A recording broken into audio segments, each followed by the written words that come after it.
Hello, and welcome to Asia Society at the Movies. My name is Michelle Yan Maplethorpe, and I'm Vice President for Global Artistic Programs and Director of the Asia Society Museum in New York. I'm delighted to welcome you to a special program this evening that will look at the world of Filipino animation. We're so delighted to present a discussion of two of the leading Filipino film directors in animation, Avid Liongoren and Joe Mateo. For those of you who are not familiar, Asia Society at the Movies is an ongoing series of film screenings and conversations showcasing a broad range of filmmakers from across Asia and the Asian diaspora. The initiative celebrates established and emerging voices, contemporary films and classics, and documentaries. In this program series, we present films both on a streaming platform, which can be watched around the world where there are Asia Society centers, and also live events, which moving forward, we look forward to presenting more often. For more information on Asia Society at the Movies, please visit our website or just search online for Asia Society at the Movies. This program is being screened courtesy of Apple TV and Rocket Sheep Studio. We're also very proud to be partnering with the Animation Council of the Philippines. The program is presented by Asia Society Museum, Asia Society Philippines, and the Asia Society Southern California Center as part of a series titled Asia Society at the Movies. This evening's program will be moderated by our own Carina Evangelista, who is Deputy Director of Asia Society Museum and Deputy Director of Global Artistic Programs at Asia Society. So without further ado, I turn the program over to Carina. Thank you and enjoy the program. Magandang gabi, good evening. We've been brought together by these two poignant stories by the Filipino filmmakers, Avid Liongoren and Joe Mateo. There's something about animation that's like magic. You pull out of thin air lines that get filled in with colors to create shapes and figures.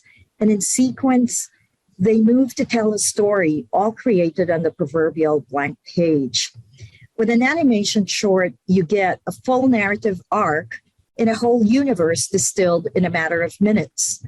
Thank you, Avid. Thank you, Joe, for sharing with us Rocket Sheep Studios' Josephine and Apple TV's Blush at Asia Society at the Movies. Although the common thread between the two films is heartbreak, from which their respective protagonists draw from inner reserves of strength toward healing, they diverge in that Blush is about coming out on the other side of mourning the loss of a loved one so sharply felt, while the healing in Josephine is about a reclamation of the self from what is suggested in the film to have been, a bad relationship. So it's like two different kinds of dying from which to struggle to continue to live. I'd like to ask both of you to speak a bit about how you came about your stories, kung saan sila nakaugat, where they are rooted. Joe, would you like to start? Yep, I can start. And first, I just want to thank you for inviting me to this. And I'm so excited to be in the same panel with Avid. I've seen your commercials and your shorts. I'm really impressed, and I'm a fan. So for Blush, it's really based off of something that happened to me like almost 5 years ago now. It's based off of me losing my wife from breast cancer. That's really the root of the story. But it's kind of the whole short is very autobiographical. But really the root is when I lost my wife, and then that same night when I lost her, I couldn't breathe. It was my first time experiencing panic attack, and unfortunately for me, I was surrounded by my two daughters, Joanne and Mina.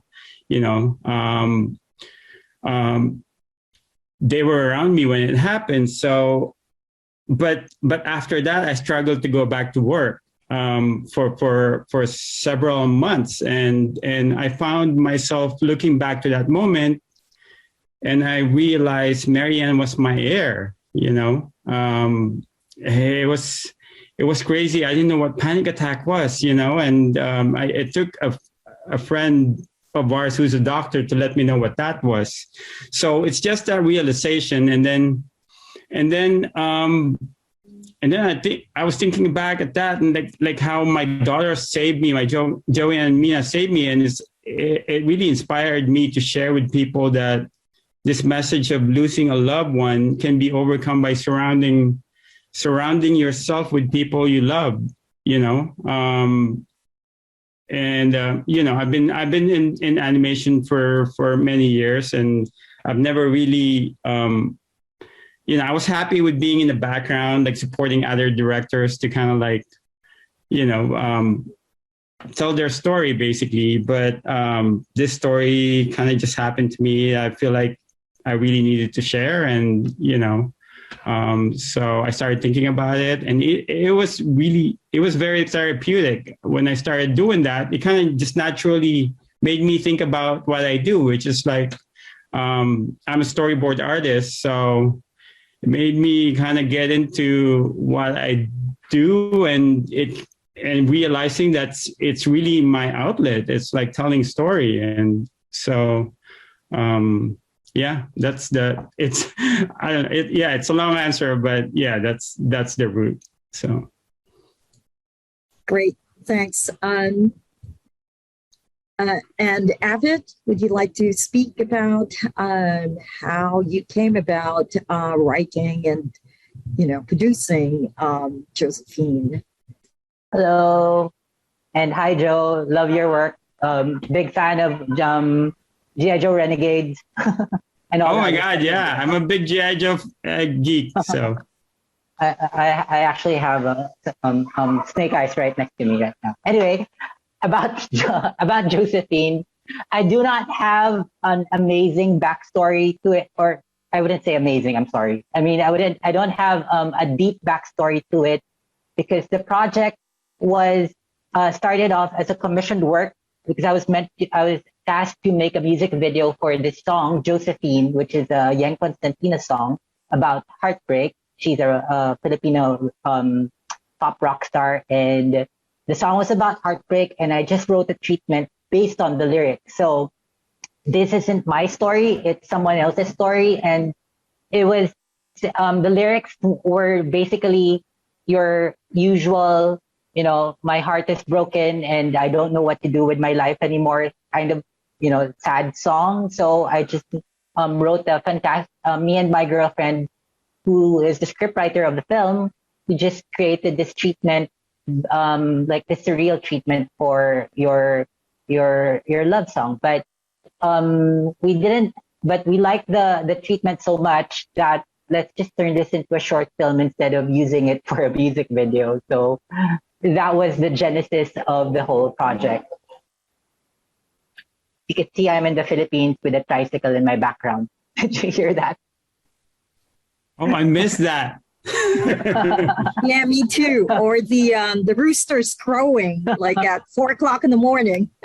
That's why we could never do live sound in shoots, because it doesn't matter where you are. There will always be a tricycle, and it will always get into your audio no matter what. We actually didn't hear it, so I think it's okay. But okay. Yeah, okay.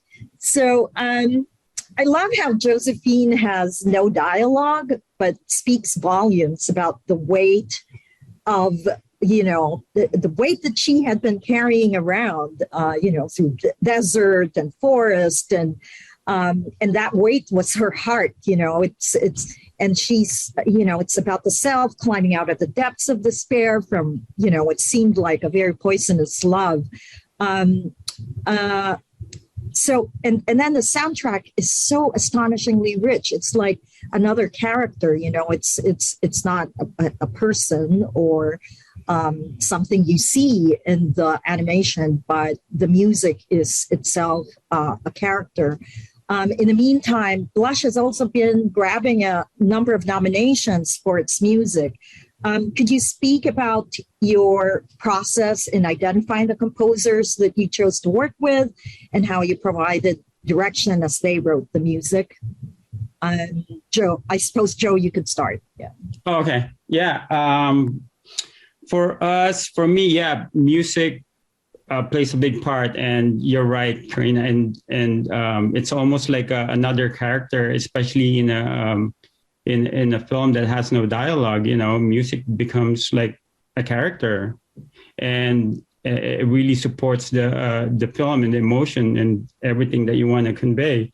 So when we like in the middle of our production, when we started talking about music, we discussed what we're looking for, and we're really looking for like a strong theme that that is memorable. And you know, and I work with John Lasseter, and he's known, his movies are known to have like really strong and memorable theme, like Toy Story, you know, and all that stuff. So we found Joy, our composer, and I talked to her about how personal this movie and, you know, what we're looking for. And it's, and she went off for like a week and then came back and played us the theme. And she got it like right away. It was so emotional. It was so memorable. And you know, it's effective when you end up humming it after your first time listening to it. You know, it's crazy. And, but of course we wanted to explore more possibilities, right? Even after hearing such a great theme. And, you know, we gave her another week and she came back with, you know, different versions of the theme that she came up with, but we ended up just going back to that original one, which is, you know, just, I guess it has a pureness to it that it's really her gut instinct. And it was very effective and emotionally, like it was hard for even her to top it, you know? So, and yeah, so, yeah. And she, you know, she just, we just let her, you know, compose the whole music for the thing, and, you know, and kind of played with like the instruments and how some of the instruments that comes in represent some of the characters and actually all of the characters in the short, you know. And what's interesting too is the short starts out without any music, and it's really just sound effects, and because he's on an empty, you know, barren planet, and the music doesn't come in until she shows up, you know, the alien, and, you know, it kind of just represents everything. It gives color and, you know, gives life to the planet and music also. So, yeah. Great. And Avid, Well, I think you had a similar experience, right, with your composer? My version is like the low budget version of that, because, you know, this was an independent project funded out of my pocket. So it was like, oh, somebody is willing to work on our film for free. Yeah, we'll take it. And it just so happens that it's very good. So ever since, this is actually my first time working with the composer Len Calvo. And ever since she worked on our film for free, I am now doing all my work with her because I owe her. So, so everything, all the projects after that is like, oh, like it's like we go straight to her. She's our first composer because she was kind enough to do our project for free. And when it comes to the artistic side, I think I used a Tori Amos guide track, so that was just the feel of it, and she did what she felt was apt. My original guide track sounded nothing like what we have now, so this is the beauty of our soundtrack, is all because of our composer. It's like I had zero input in that except for the film itself, and I'm very that's how I approach the work I do. It's like I'm not on a tour that has this amazing controlling vision. I am more like, hey, what can you do? Oh, cool. Let's put it together. Hey, it worked. So it's mostly dumb luck, really, that things fit and end up how they do. That's impressive, Avid. You know, for a 4-minute film, it's so emotional. You know, it's she did a great job. And I just want to add that Joy is also like an upcoming composer. So she was like picked from just like a small group of, you know, new composers that they invited. I think they had like an open house or something. So she was kind of pulled from that group. So, but yeah, she's getting nominations, you know, left and right. It's crazy. So all these doors are opening up for her because of Blush, you know. So that's fantastic. You were talking about this barren planet, Joe. It kind of made me think of the Little Prince a little bit. Am I too far off? Or no, I'm familiar with Little Prince, but to be honest, it's more inspired by Super Mario. Oh.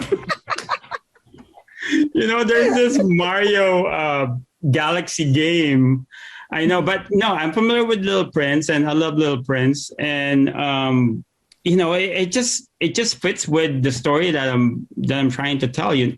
Oxygen is such a big part of it, and she became, you know, my wife was my whole world, and you know, if it wasn't for her, can I share something real quick here? Like, you know, ever since I was a kid, I always knew I had this gift that, you know, that I like, that I can draw better than my other classmates when I was a small kid, and just give me a pen and paper and I would be set, you know, I can just be sitting in the corner and, you know, and I'll be fine for hours. And then it's not until I met my wife in college that, you know, I kind of find the direction of what I want to do with it, you know. So if you've seen the short, that mango tree, that mango plant is basically represents that skill that I have of, you know, of drawing. And if it wasn't for her coming into my life, like, I wouldn't know what to do with it. You know, it was Marianne's passion in animation that got me into animation. And it was our first week in college when, I can share the story real quick. When I hear this voice coming across the room, and I had to go over there and check it out. And it's Mary Ann. And she's got this laughter that fills the room. And when I introduced myself, she blushed. You know, it's a true story, you know, and I was so charmed, and, you know, for me, it was love at first sight. I don't think it was the same for her. You know, I soon found out that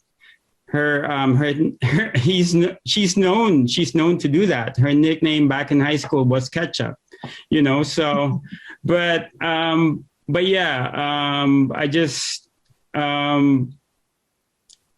so that's why it's a mini planet. Basically, it's like I just want to really visualize how important important she was, and she still is to me. You know, so. I'm glad you gave the backstory to the title because, you know, it's very cute. Like toward the end, you know, the blush and then the pink ribbon for, you know, breast cancer awareness. It's clever. It's personal. It's also universal. But I was also thinking that the title Blush could also very well be Breathe. You know, it's an extremely sweet story, but to breathe is also visceral. parang paghigop ng hangin sa simula ng isang hikbi. You know, it's like you're gulping, you're taking this big gulp of air because you're in the beginning of the sob, and then you're waiting for the release. How have your own daughters responded to the film? And did like you mentioned earlier, that this was therapeutic for you. Did the catharsis for you happen before setting pen to paper, or did it run concurrent with the process of creating until the completion? Oh, there was a lot of like catharsis that happened throughout the the run of the making of this film, and that's why it's a blessing really that I was given an opportunity to tell such a personal story, But it didn't start that way though. I was kind of hesitant on how personal I want to tell it, because I want people to relate to it, because it has a very universal message, and I was kind of like, how personal should I do this? And when we started storyboarding, I have a couple of close friends that helped me storyboard it, and I found myself kind of pulling back, but my friend pulled me aside and told me, like, the story, don't hold back, just say how it is. And I felt so supported by everyone at Skydance, and and encouraged by them. So I just went all out. I put the Filipino. I don't know if you guys notice it, but the chest, it has the Filipino flag on it, and all their features are based off of us, based off of the two kids are based off of my two girls, and the features of Marianne is on that alien. So I didn't hold back, and it was very catharsis. Every time I talk about each specific shots is based off of something that I experienced. So there was this moment when I was issuing that scene of her passing. I was issuing it to one of our animators, but I had to record it because it needs to be recorded because our crew is over at Madrid, and so I have to record it and send it to them, right? But I was with my producer and my editor and our VFX supervisor. So I was recording it, and then I was describing what that means, and the loss and what I went through, and I went back to that moment, and I couldn't help myself. I just fell apart, and I was like sobbing, and I had to like cover my face and hide. It's like I remember thinking, oh no, I don't want to make anybody feel uncomfortable by doing this. But when I looked up, everyone was like crying with me, and those moments are like so precious, and I'm never going to forget those moments, and it always makes me feel blessed that I was able to, through the telling of the story, that I have those, so yeah. Thank you for sharing that. I suppose there's something about doing something autobiographical that that makes you feel naked, or like it's so raw and Yep. So to go back to Avid's work, it's also visceral. It's about heart. And heart emojis are very cute, but love can have a dimension that's quite dark. And so, to cut one's own heart in order to be free of it, it's really, like pulling from the gut. So when I watched Josephine with a friend in Manila, he said it brought to mind Stephen Crane's poem, which is even dark, even darker. And it goes this way. It's very short. In the desert, I saw a creature, speaking of naked, bestial. who, squatting upon the ground, held his heart in his hands and ate of it. I said, "Is it good, friend?" "It is bitter, bitter," he answered. "But I like it because it is bitter and because it is my heart." Heavy stuff. And Avid, I somehow came across a misogynistic comment about Josephine, but it's also a story of a woman finding the strength to survive. What other kinds of unexpected reactions has Josephine received that surprised you, or,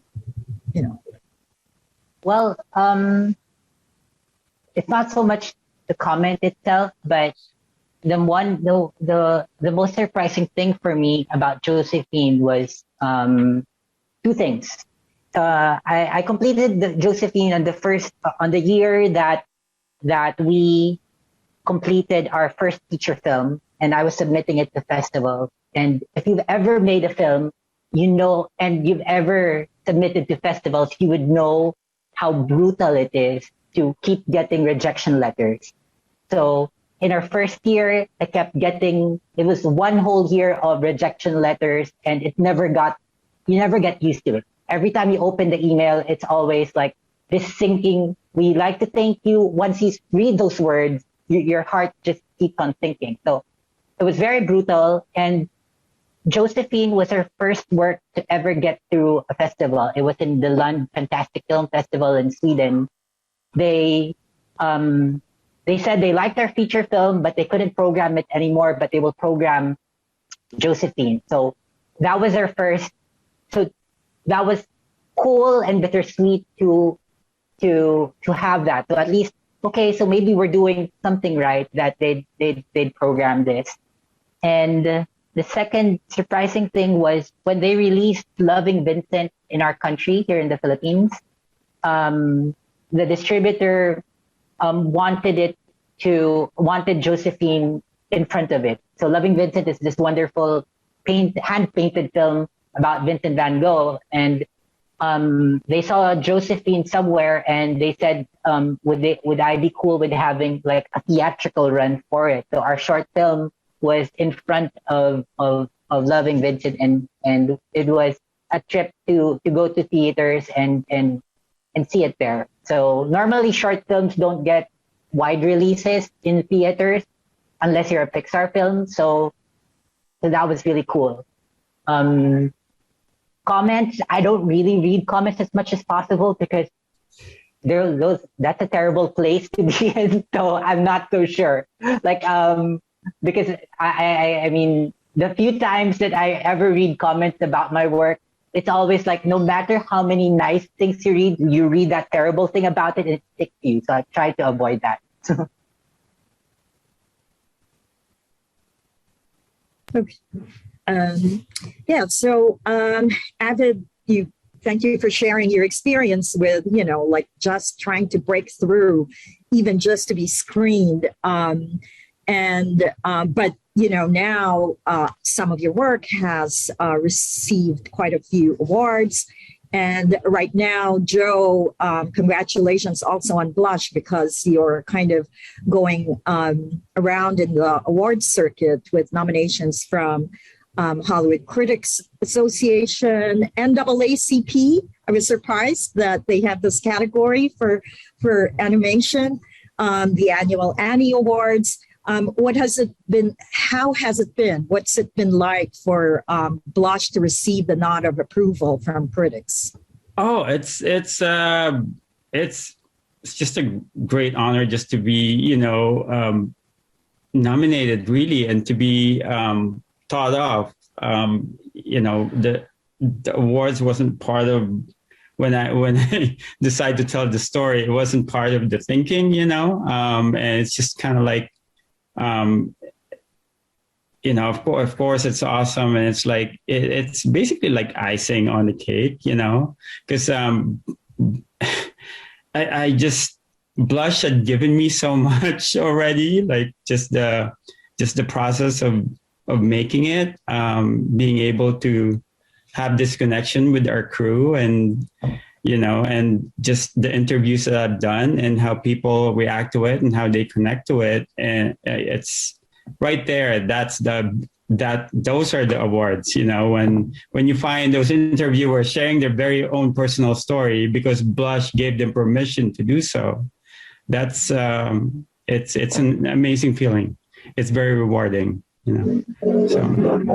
And you immortalized Marianne for your daughters as well. Yeah, exactly. And that's the thing. That's why I have this bond with the crew, is because how can you not, when, I'll be forever grateful to them for helping me create this love letter to my wife, basically, and to my family, so it's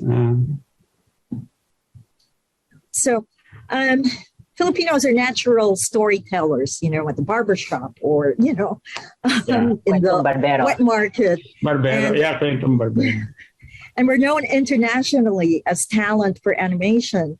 Here in the US, I've read about Rise Up Animation, an initiative created by people of color in the animation industry, co-founded by Filipino-American animator Bobby Pontillas. It's also been noted that even before the Japanese manga became popular here in the US, Filipino comic book artists like Nestor Redondo, Alfredo Alcala, Tony De Zuniga, among others, produced work for National DC and Marvel Comics. And in the Philippines, we, of course, have the giants, Tony Velasquez, Mars Ravelo, Francisco Coching, and of the younger contemporary artists, Carlo Vergara and Arnold Are, among, so many others. Even our national hero, Jose Rizal, came up when I Googled Philippine comic book artists. Maybe this is the perfect time to run the short introduction video about Rocket Sheep Studio. So we'll show a short clip.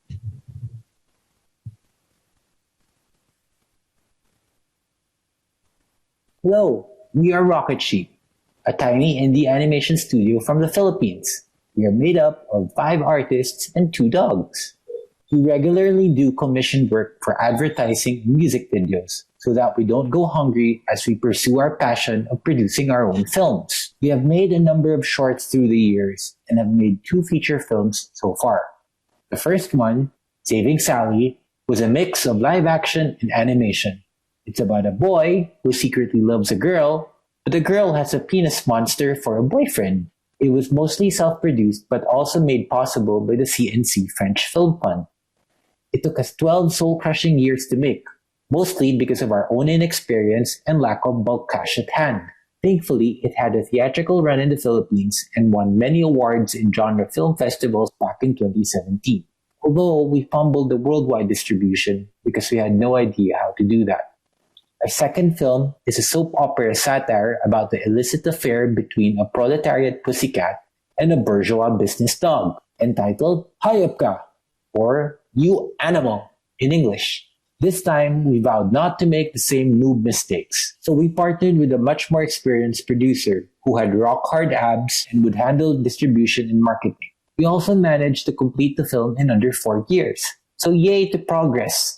But the pandemic happened, and all our original theatrical plans were destroyed. Hayop Ka went to Netflix instead and was released across Asia, and we will do festivals in the Western world this year.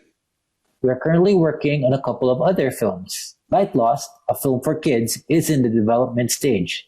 It's about an adventurer who loses his partner to an interdimensional portal. He goes through many hardships to find her, only to realize that she does not want to be rescued. Our other film, Jaja Zaturna versus the Amazonistas of Planet X, is currently in pre-production. It's the story of a shy gay man who finds a magical rock that transforms him into a flamboyant female superhero, ready to defend her hometown from rampaging monsters, malicious zombies, and snooty alien fashionistas. We have been lucky enough to receive prize grants from BIFAN and Locarno. We are securing partners so we won't have to keep selling our kidneys. As filmmakers, we have yet to experience financial success. We remain a struggling studio, doing our best in figuring out how to make animated filmmaking in the Philippines a sustainable endeavor. Our long-term advocacy is to encourage local animation production.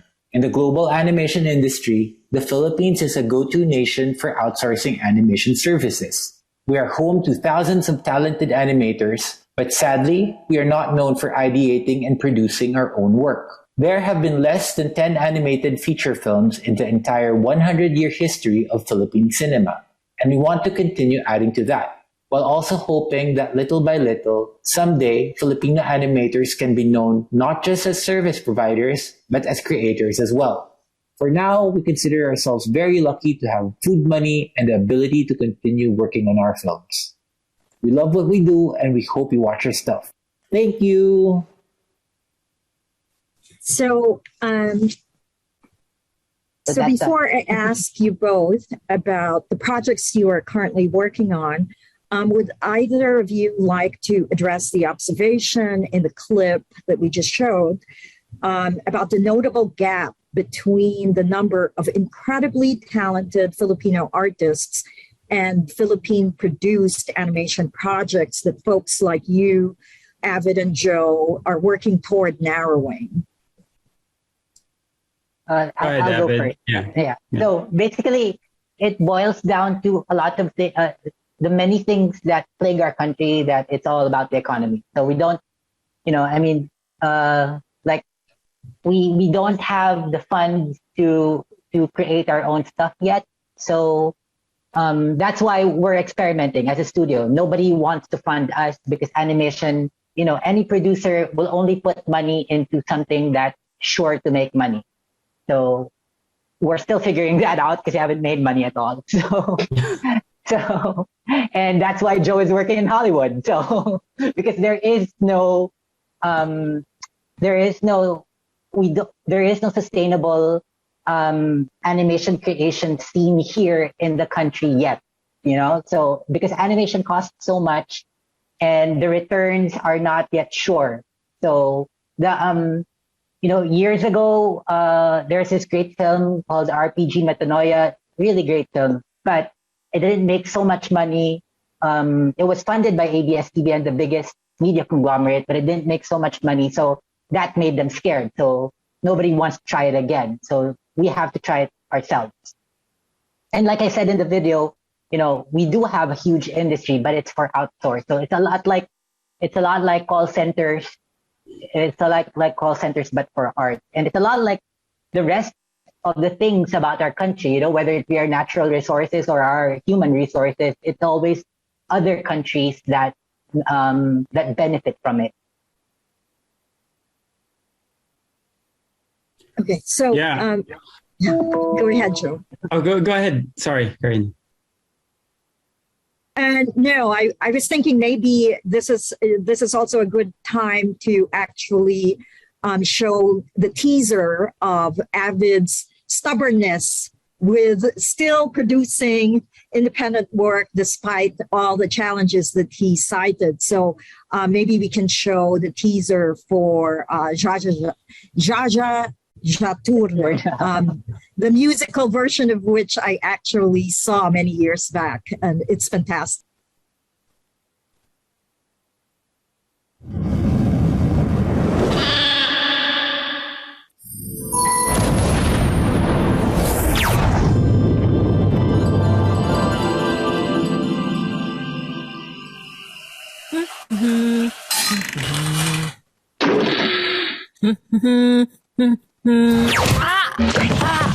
Ow!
That's awesome. Yeah. So Joe, your turn with just your observations and any thoughts you might have, plus whatever work you're working on, whatever project you're working on now. Yeah. So right now I'm working on the third feature film that's coming out of Skydance Animation as a storyboard artist. But I just want to share also like just watching that the clip that we saw about Rocket Sheep. I was into, like I said, I was more into comic book growing up, and I know how many talented Filipinos there are. I'm a big fan of Larry Alcala growing up, and I remember growing up in Manila, you can find me like at the back of a comic book booth.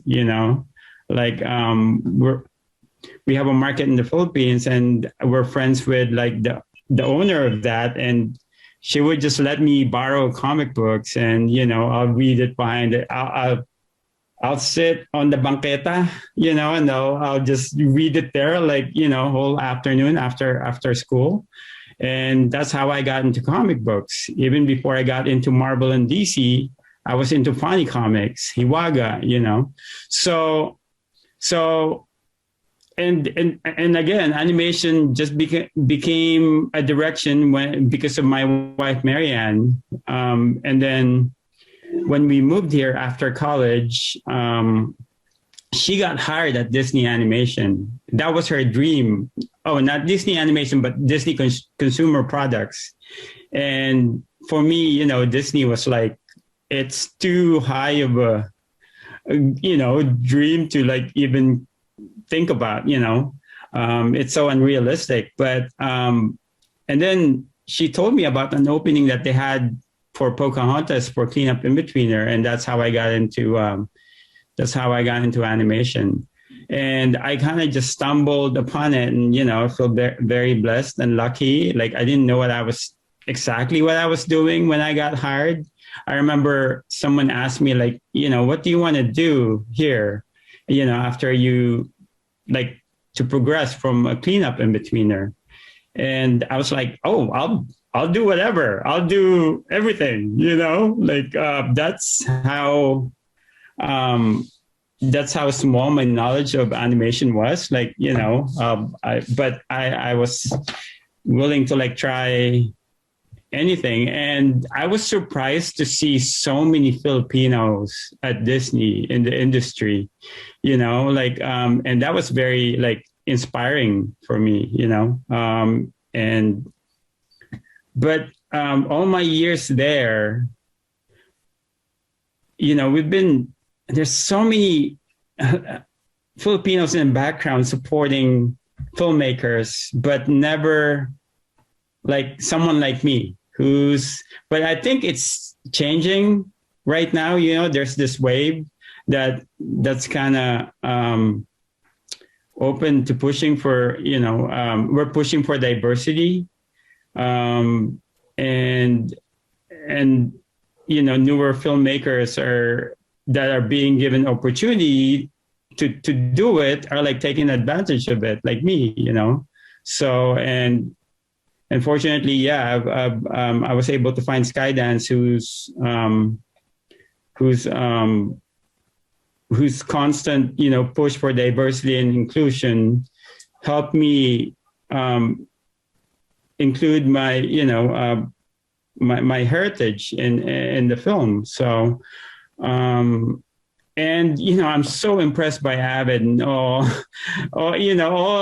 you're so young, and look at all the experience. Even though there was a lot of struggle there, I just want to say I'm sure you've learned a lot now, and like it wasn't just it's all it became it makes you who you are right now, and me too. I had a lot of struggles. It wasn't is he leaving here in the States, all those years, but that's what's great about Filipinos, right?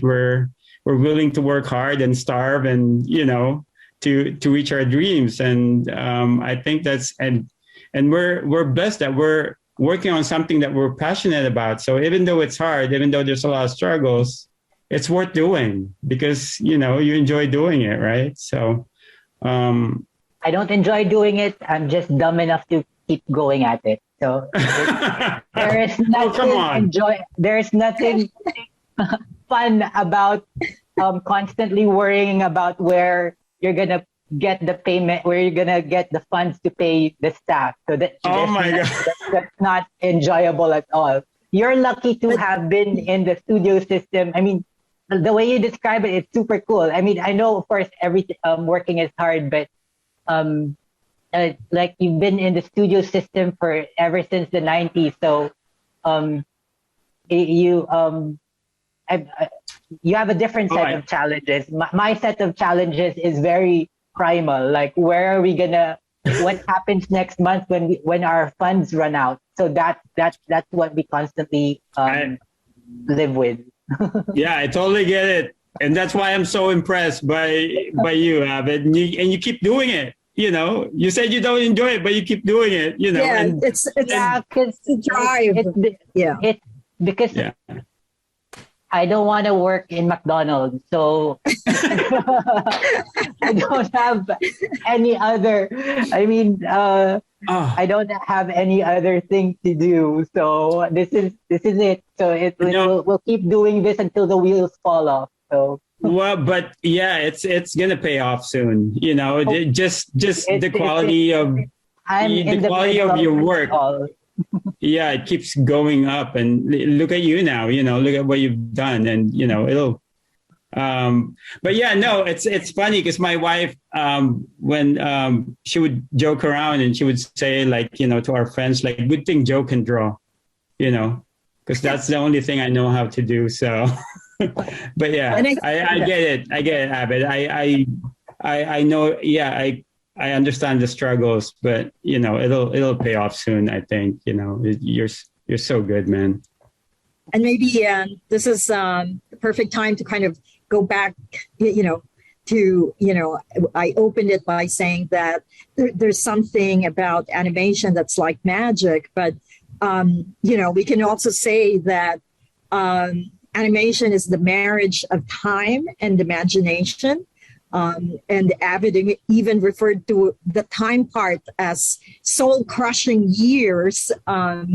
So before we close, I'd like to take this opportunity to thank Joy Alampay, Caitlin Magtoto, and Patricia Gadiane of Asia Society Manila for working with us and coordinating this program, and the Animation Council of the Philippines Incorporated for being a promotional partner. So the Animation Council sent us a list of questions for both of you, and so we're going to go fast. It's a set of 5 questions. Number 1, did your film initially have a specific audience in mind? Was it designed for that audience? Okay, I'll go first. No, I think everything I do, everything our studio works on is always, I guess it is. We are the audience, but we're not really thinking about the other audience. We make stuff that we would like first, and hopefully other people would like. Yep. For me, it was, for Blush, it's initially, it's for people who go through loss, and Blush is, it's a story of hope and healing. So, but now that I said that, that's very universal. So it's really not a specific audience, I guess. Okay.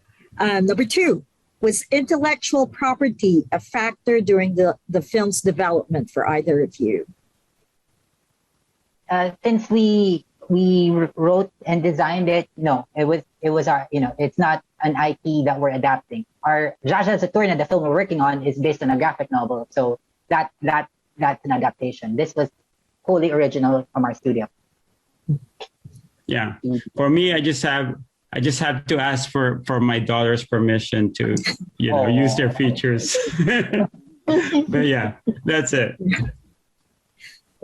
So, if you were given a chance to do a similar endeavor, are there changes in the films developed specific to Blush and Josephine that you would want to improve on?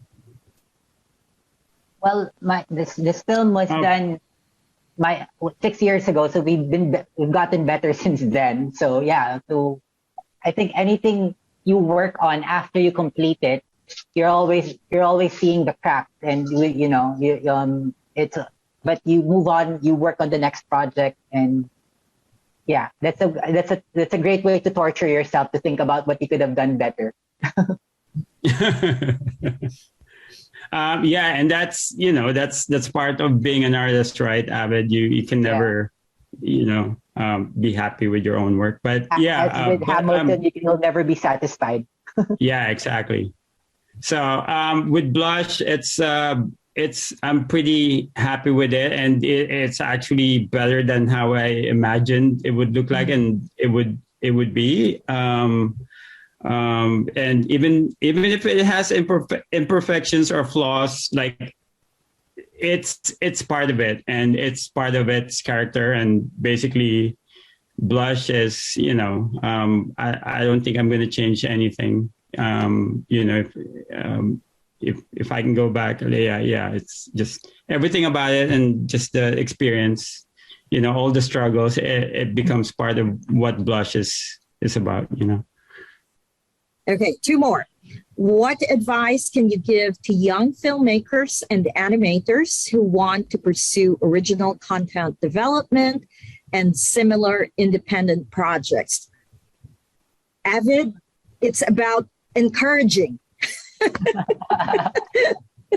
Oh dear. So actually, on a side note, I admin a Filipino animation group, and one of the main questions we always get is, should we get into animation? What is our future in it? And so many us elder folks always tell all the younger folks, do not get in. Find something else that is stable. If you're looking for something stable, then we tell them, we give them the down low. But as for advice, never underestimate the power of being nice, because animation and filmmaking is a group project. It's about people. It's about working with people, and never underestimate the power of social currency. Never be an asshole, because that will bite you back. If not now, later, because the best work that comes out is always when you're kind to people, because you need to rely on a lot of people in making animation. It's never a one-person job. So to get the best out of the people you're working with, you need to be nice to them and treat them to food. Food is very important. Of course, payment as well. But yeah, if you payment, make sure to at least feed everyone when you're starting out. When you don't have when you don't have Skydance money to pay the staff. Oh my God! Might as well treat people to shawarma and pares and lugaw. So. Well, when I go back there, I'm gonna treat you to shawarma. Oh, there you go. Yeah. No, but Avid, yeah, that's an awesome advice, man. Be kind. It'll take you far. The industry, even here, it's a small industry. The people you work with, they go all around different studios, and if you're someone who's hard to work with, it'll be known at other studios too, so be kind, and it's a collaborative process. So it's important to work with others. And when I started at Disney, what was very inspiring, and even though I think that I picked up from there is being surrounded by all this very amazing talent, and all the art on the wall, and all these images that that was like, oh my God, these are all like high level stuff, and it helped me to grow and help me look at my stuff and know what to reach for, So I guess I'm saying this, and even though you're not in that environment, it's so easy to find inspiration, online, and just surround yourself with all that great stuff, images, and people that like images that that will inspire you and will help you. And don't forget about fundamentals and how important it is, because it's easy to kind of just draw like get crazy with all this different style, but if you don't know the structure of what you're doing, then it's just going to fall apart, So fundamentals is very important, right, Avid? Yes. Yeah. Like having the foundation. There's more to life than anime. Yeah, exactly. So last one. Were Filipino values, culture, beliefs, or practice embedded in your film's development and creation? I think, Joe, you touched on it a little bit, but, could you talk about the very Filipino-specific thing with the slicing of the mango? Yeah. So again, I just want to take advantage of, because I'm telling such a personal story, I might as well fill it with like things that I know and things that I love. I love mango growing up. It's like you eat mango almost like it's like part of the meal. Like at the end of the meal, you eat mango, right? So I just had to, incorporate in there. And, moving forward, whenever I can, I would like put like things like about my heritage, and I was given an opportunity to do that, and it feels really good, so I'm gonna keep doing it. So yeah. Avid? Yeah, I'll expand that question a bit into like we know what Japanese animation looks like. We know what American animation looks like. We know what French animation looks like, but we still don't know what Filipino animation looks like yet. So we're still trying to figure that out, by making stuff. And the first thing you do is make sure to use visual elements from our culture, and and also try to use the color of our skin, the features of the people, like Joe did, and like what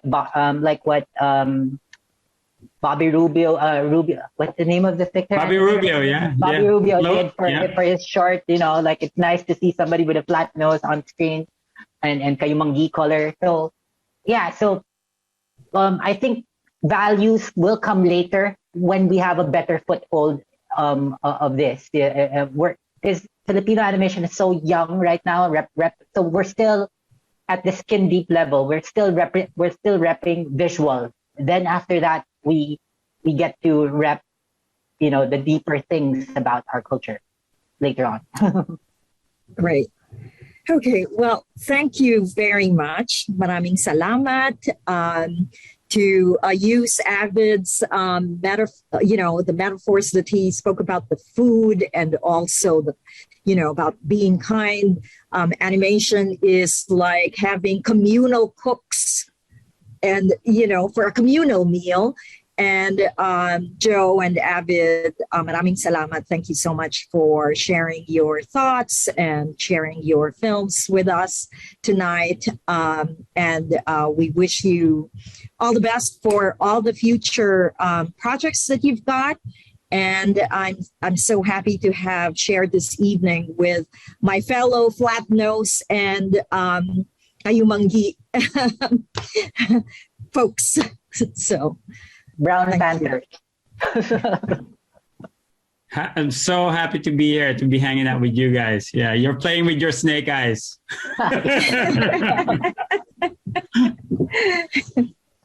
Cool. Great.